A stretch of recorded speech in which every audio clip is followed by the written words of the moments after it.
Tignan niyo mga kolorete sa aking mukha. Ang mga ganda at mga darang kong kasuotan na tila parang isang mestiza. Bata pa lamang ako, marami nang nanliligaw at humahanga sa akin. Ngunit sila'y aking itinaboy. Kasi naman, sinong gustong magpasakal? Sinong gustong magpakasal sa isang Indio? Hindi ito maaari. Bata pa lamang ako, alam ko lang sa Espanyol ako magpapakasal. At ito ang aking dream boy, si Don Tiburcio de Espadaña.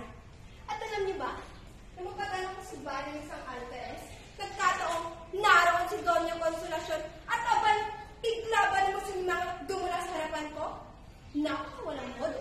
Kaya horror! Nasa pa din. Ngayon, kanino ko ikakampi? Sa akin o kay Consolacion? Ano? Kay Consolacion?